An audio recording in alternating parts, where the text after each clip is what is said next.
La 77e plénière du Comité consultatif international du coton s'annonce à grands pas. Abidjan accueille ses rencontres annuelles du 2 au 6 décembre 2018. Nous y reviendrons. Rencontre d'échange entre les acteurs locaux et partenaires du secteur énergétique pour définir une plateforme de coopération afin de rendre l'énergie accessible dans les pays ouest africains.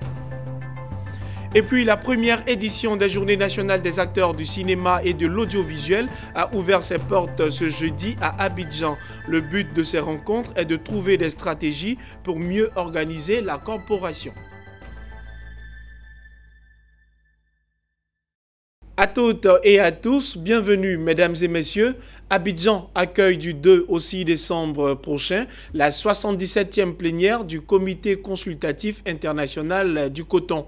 C'est une rencontre annuelle qui permet à tous les pays producteurs du monde, excepté la Chine, de se retrouver pour échanger sur l'avenir du secteur cotonnier. L'annonce a été faite par Dr Adama Koulibaly, directeur général du Conseil Coton Anacarde. Mon désir Nascimento Odifini et Richard Akeke. Dans quelques jours, la Côte d'Ivoire sera la capitale mondiale du coton. Du 2 au 6 décembre 2018, au Sofitel Hôtel Ivoire d'Abidjan, aura lieu les assises de la 77e plénière du Comité consultatif international du coton. Un creuset réservé aux 26 pays producteurs de coton, excepté la Chine, pour échanger sur l'avenir du secteur cotonnier.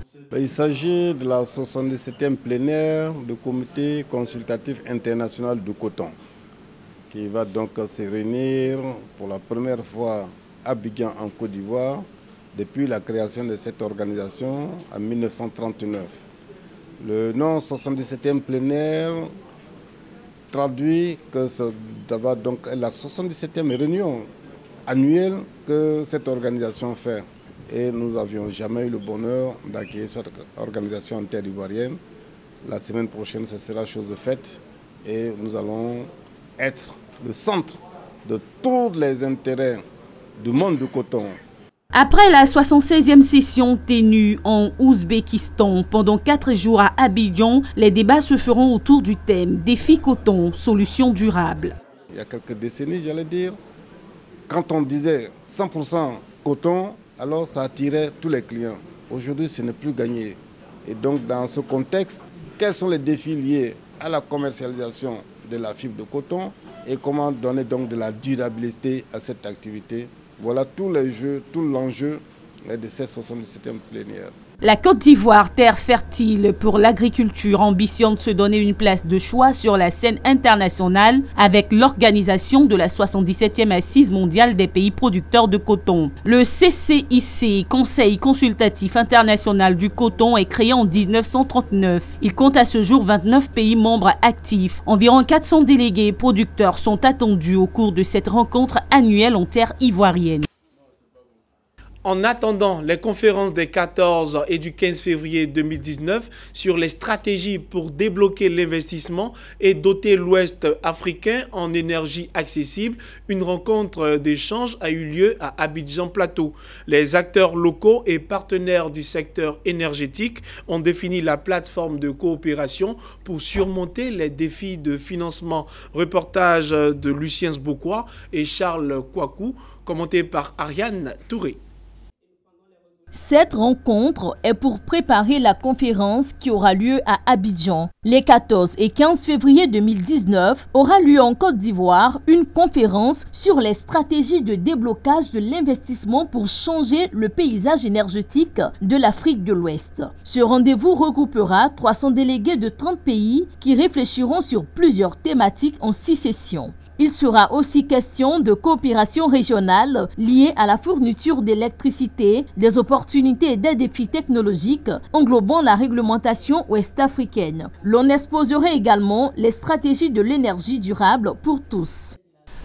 WAPEC est né d'un constat du déficit énergétique en Afrique et en général et en Afrique de l'Ouest en particulier.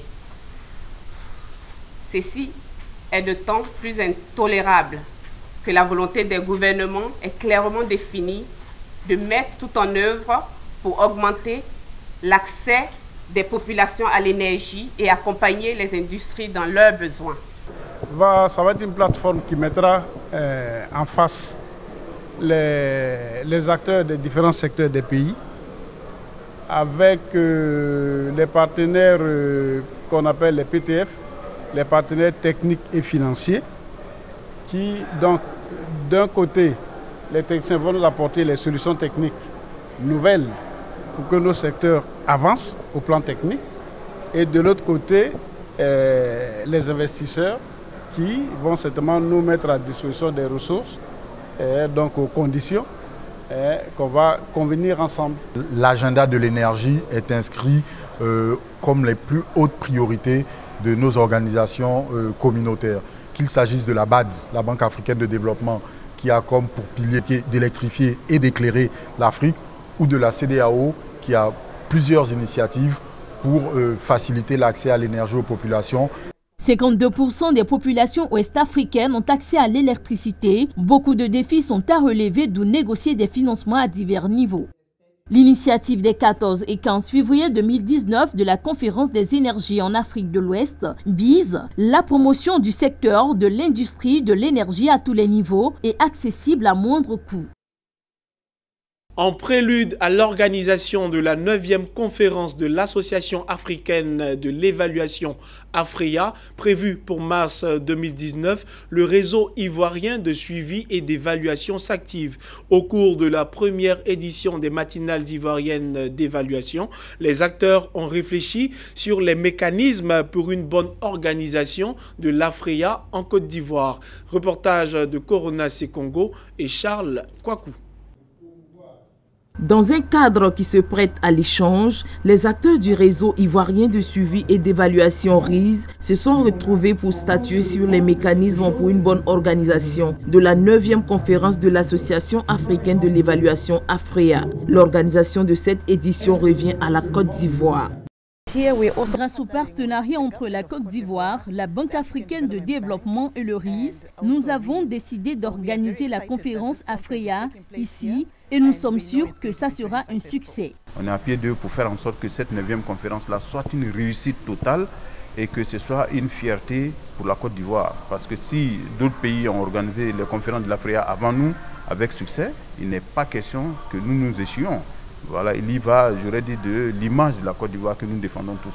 Outre les préparatifs de l'AFREA, il s'est agi pour la communauté des évaluateurs de promouvoir la culture du suivi-évaluation, de renforcer les capacités nationales en suivi-évaluation. En Côte d'Ivoire, le secteur enregistre des avancées saluées par les évaluateurs. Aujourd'hui, dans la nouvelle constitution ivoirienne, le suivi-évaluation a été intégré dans un article de la nouvelle constitution. Donc, il fait que l'évaluation des politiques publiques devient une réalité. Vous avez notamment l'inspection générale d'État, vous avez ensuite la haute autorité pour la bonne gouvernance et la Cour des comptes. Ça, ce sont des structures quand même qui ont en charge de faire en sorte que le suivi et l'évaluation soit effectivement pratique. Malgré ces avancées enregistrées, la fonction suivi-évaluation reste confrontée à de nombreux défis. Un des défis va concerner peut-être la collecte de données, ça c'est une chose. Autre défi, c'est la question de la formation, à la fois des évaluateurs, mais aussi des décideurs publics à ce sujet-là. Trop souvent, parfois, les évaluations sont faites, mais elles peuvent rester cantonnées dans un placard. Donc l'idée, c'est qu'à terme, ça puisse être diffusé de manière large, afin que chacun puisse se saisir à un moment donné des résultats qui ont été produits. Lorsqu'on arrive à lever ces barrières, que les femmes soient épanouies au niveau individuel et collectif, on se donne les moyens d'avoir les résultats de développement qui sont bien plus gratifiants pour l'individu et pour la communauté. Environ 800 participants sont attendus à la 9e conférence de l'AFREA qui se tiendra du 5 au 11 mars 2019 à Abidjan. Ils comprennent entre autres les membres institutionnels, les partenaires au développement, les représentants des gouvernements, la société civile. Nous le disions en titre, en Côte d'Ivoire, s'est ouvert ce jeudi à la Bibliothèque nationale au Plateau la première édition des Journées nationales des acteurs du cinéma et de l'audiovisuel. Caméraman, photographe, technicien audiovisuel ou encore réalisateurs et patrons de médias ont tous répondu présents à ce rendez-vous. Occasion pour les acteurs de réfléchir à une meilleure organisation de leur corporation et à un statut adapté aux nouvelles réalités audiovisuelles. Reportage de Lucien Sbokwa et Augustin Kra, commenté par Lawani Babatunde. À partir de ce jeudi, à la Bibliothèque nationale à Abidjan Plateau, 2 journées leur sont consacrées. Ils ne sont pas des stars du cinéma, ni des journalistes, encore moins des animateurs et présentateurs vedettes, mais eux, ce sont les maîtres des coulisses qui font les grandes productions audiovisuelles. Caméramen, photoreporters, monteurs vidéo, preneurs de son, éclairagistes, infographistes, réalisateurs ou encore producteurs. Ils sont là pour partager leur passion du métier de l'audiovisuel ainsi que leur expérience lors de cette première édition des Journées nationales des acteurs du cinéma et de l'audiovisuel. Des journées organisées par leur fêtière, l'UCAMPSI, Union nationale des caméramens professionnels de Côte d'Ivoire. Vous savez, le président Alassane Ouattara vient de libérer l'espace audiovisuel. Alors nous qui sommes les acteurs de ce métier, c'est-à-dire les techniciens, caméramans, monteurs, infographes, réalisateurs, tous ces techniciens-là doivent commencer à se former. Mais aussi à lutter pour notre statut. Parce que ce métier n'a pas de statut. C'est un ancien métier, mais c'est un nouveau métier en Côte d'Ivoire. Parce que l'État n'a pas prévu de statut pour ce métier. Parce que quand tu sors comme caméraman, il n'y a pas de diplôme. La première fois que dans les écoles, il n'y a pas de diplôme qui dit que tu as un BTS en caméra, on dit que tu as un BTS en communication ou bien tu as un BTS en audiovisuel. C'est vague. Donc il faut qu'on spécifie. Il faut qu'on donne un statut pour dire que tu as un BTS en caméra. Comme ça, on sait quel salaire te donner. Donc voilà un peu. Et pour cela, il fallait qu'on organise ce genre de cérémonie pour nous faire entendre. Le thème de cette journée est évocateur et fortement lié à l'actualité. Le caméraman professionnel face aux technologies de l'information et de la communication. Le ministère de la Culture a apporté son soutien à cette initiative des techniciens audiovisuels.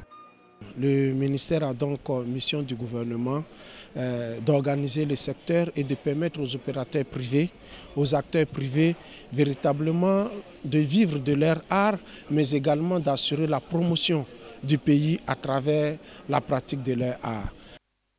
Panels et ateliers de renforcement des capacités vont meubler cette première édition des Journées nationales des acteurs du cinéma et de l'audiovisuel. Des journées qui se veulent des moments de réflexion sur le statut des techniciens audiovisuels. Restons toujours aux Journées nationales des acteurs du cinéma et de l'audiovisuel. Nos reporters ont rencontré des professionnels passionnés de leur métier, un métier qui chaque jour leur permet de se réaliser tant sur le plan professionnel que sur le plan relationnel. Écoutons-les. Quelqu'un qui n'est pas physiquement au point ne peut pas être un bon caméraman. Je le dis parce que tu peux t'arrêter pendant des heures. Je prends un exemple d'un match de football qui peut durer 2 heures s'il y a des prolongations. Donc tout ce temps-là, tu dois rester debout. C'est pour ça que je parle d'être physiquement au point. Ce n'est même pas seulement des matchs de football, mais aujourd'hui, il y a des meetings politiques, tout ça qui peut durer 3 heures. Tout ça, tu es debout. Donc il faut être en bonne santé et être physiquement au point. Et puis, quand je parle de l'image, être un bon caméraman, l'image que tu dois faire, il faut savoir que l'image est bien éclairée. Parce que c'est la lumière qui fait la bonne image. Si l'image n'est pas bien éclairée, ça ne sera pas une bonne image. Ce n'est pas un choix qu'on fait de manière fortuite comme ça. C'est-à-dire, tu es là un matin, tu dis je suis réalisateur. Non. C'est un choix que tu feras quand tu as exercé un certain temps dans le métier. C'est-à-dire, tu es passé par le métier de caméraman, tu as fixé des images, après tu es passé un peu au montage, c'est-à-dire tu as pu monter 2, 3, 4 productions. Quand je parle de montage, ce n'est pas des petites choses, mais c'est de vrais montages, c'est de vrais tournages avec un scénario écrit. Et À un certain moment, tu te dis, bon, je vais m'essayer à la réalisation. Le métier de production s'est imposé à nous. Parce qu'il n'y avait pas de producteurs, si vous voulez, professionnels qui éventuellement pourraient chercher des fonds. Parce que la production, c'est chercher des fonds et puis financer un film. C'est ça le producteur. Donc il n'y avait pas de professionnels. Et donc entre nous, nous avons décidé de nous ériger en producteurs. C'est-à-dire de négocier des fonds. Et souvent, ces producteurs-là, même souvent, il n'y a pas la méthode même de négociation des fonds, de recherche des fonds. On est obligé d'aller vers nos parents ou bien nous-mêmes nos propres fonds pour commencer à faire les films, pour financer les films. Parlons à présent de relations économiques et relations humaines. À Abidjan, les anciens étudiants de l'EM Lyon Business School étaient en conférence. Il s'agissait pour leur réseau de démontrer le lien fort qui existe entre le développement économique et le développement humain. Suivez le reportage de Nascimento Odifini et M. Swan. Le réseau des anciens élèves ivoiriens de l'EM Lyon Business School se penche sur l'importance de l'excellence économique dans le développement des pays, en particulier de la Côte d'Ivoire. Une conférence animée à cet effet a vu la participation de plusieurs anciens diplômés membres du réseau. Le conférencier Magloire Nguessan, PDG de société et ancien diplômé de l'EM Lyon Business School, a démontré qu'il existe un lien fort entre le développement économique et le développement humain. De certains économistes qui ont montré le lien extrêmement fort qui existe entre le développement économique et le développement du capital humain. Donc ce que nous nous sommes efforcés de rappeler, c'était de dire que la qualité des ressources humaines dans une nation était un élément fondamental pour assurer un développement économique et social durable. Et donc nous encourageons l'ensemble des acteurs économiques à notamment faire en sorte que nous puissions bénéficier d'un cadre institutionnel favorable, d'un niveau d'infrastructure également, et enfin d'un stock de capital humain conséquent, suffisamment bien formé, bien éduqué, à même d'œuvrer dans cette dynamique de promulgation de la culture de l'excellence. Le responsable du réseau EM Lyon Business School en Côte d'Ivoire, Ano Ngoran, s'est plutôt réjoui de la pertinence des programmes de formation des grandes écoles européennes et américaines. Il a invité la Côte d'Ivoire, son pays, à remettre au goût du jour sa politique de promotion des établissements d'excellence. Du père fondateur de la Côte d'Ivoire était bonne, celle donc de créer des lycées d'excellence. Elle s'est un peu perdue au fil des années et, avec les priorités qui ont changé dans les contextes donc, de crise. Aujourd'hui, il faut qu'on revienne donc de plus en plus à ce type donc, de formation pour que dans chacune des régions de Côte d'Ivoire, dans chacune des villes de Côte d'Ivoire, il y ait des institutions qui déjà identifient donc, les talents, les accompagnent et qui ensuite leur fournissent l'information, mais aussi les moyens d'exprimer leurs talents, que ce soit pour être des salariés demain ou que ce soit pour être demain des entrepreneurs. Donc. Au cours de la rencontre, Mélissa Danyogo Mwamba, représentante EM Lyon Business School Côte d'Ivoire, a présenté au réseau les acquis et la stratégie Afrique de l'école qui prévoit son implantation en Côte d'Ivoire et dans la sous-région en 2019. Rendons-nous à présent à Diokwe où les cours étaient récemment perturbés du fait d'actes de vandalisme dans le seul lycée public de la commune. Ce jeudi, l'école a repris ses droits, le lycée de Diokwe a rouvert ses portes et les élèves ont retrouvé le chemin de l'école. On en sait plus avec Théodore Kanga. Après 3 jours d'interruption des cours au lycée moderne de Diokwe, les cours ont repris ce matin à la grande satisfaction des responsables de l'éducation nationale de la région du Guémon. Suite à une grève des enseignants où des élèves se sont mêlés et ont fait des dégâts sur les véhicules de transport le vendredi dernier, le lundi 26, des individus armés d'armes blanches de Gourdin ont fait irruption au lycée où ils ont pillé et saccagé l'administration avant de mettre le feu au foyer. Informée, la ministre Kandia Kamara a dépêché un émissaire pour s'imprégner de la situation et lancer un appel d'apaisement. Je repars confiant, je voudrais appeler l'attention, n'est-ce pas, des différents partenaires sociaux de l'éducation nationale à Diokwe pour que nous puissions nous inscrire dans la vision que Madame la ministre a énoncée lorsqu'elle a dit qu'elle plaçait l'année scolaire sous le signe du civisme et de l'engagement de tous pour une école de qualité. Le message de l'émissaire de Kandia semble avoir été perçu par les responsables de l'éducation nationale, élèves et parents d'élèves. Très tôt ce jeudi matin, les cours ont repris au lycée moderne de Dououkoué. Vous constatez avec moi que les cours ont effectivement repris. Donc nous profitons de l'occasion pour lancer un appel à tous les élèves qui ont encore le doute, qui ont encore la crainte de venir reprendre les cours, parce que les professeurs sont là.